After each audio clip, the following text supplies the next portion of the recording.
Hey wadau, natumai mpo sawa na wakaribisha tena sana ndani ya FM African Documentary, na hapa nawaletea story kuhusiana na visa ambavyo vinaendelea kote nchini, mostly in both politics and entertainment. And as of right now, one of the stories currently making headlines in the country ni kuhusiana na harusi ambayo ilifanyika hapo jana. It's very rare for us in the country to witness politicians wedding each other, and mostly the youngins in politics who have just accessed the their seats and their political powers recently.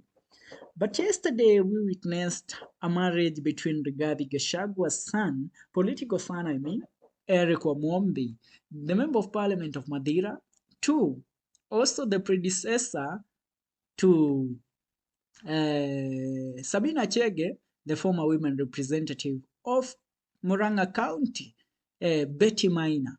She got married in a traditional wedding to Eric Wamwombi, Rigathi Gachagua's son, as I always refer him.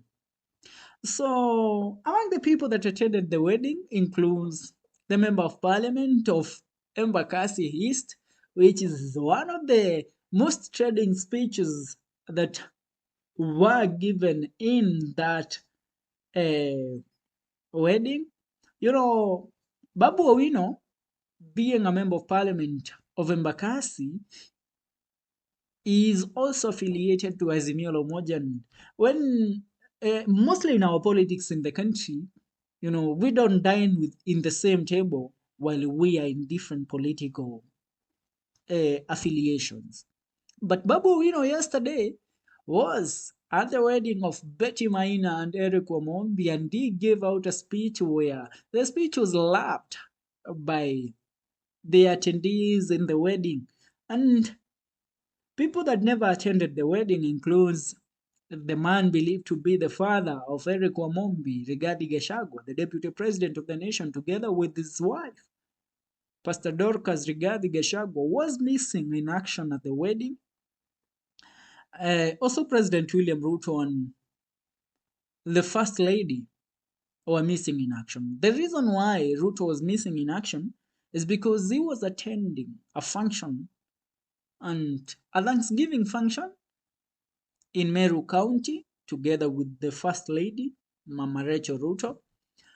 For Rigathi Gachagua, he flew out of the country yesterday together with his wife, Pastor Dorcas Rigathi Gachagua, to Botswana, where they were attending on official matters.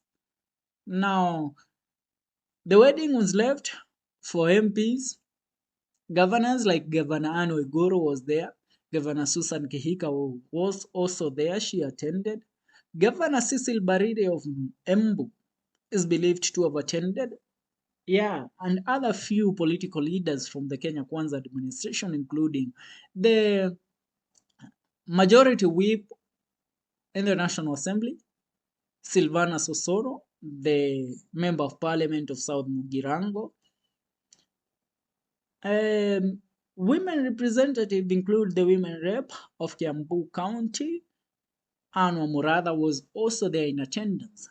But a lot of questions have been posed on why did Rigathi Gachagua not attend his claimed to be son's wedding yesterday in Murang'A County.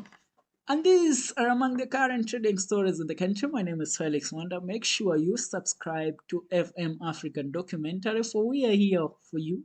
We shall be keeping you updated on any current developing stories all over the country and even all over the world.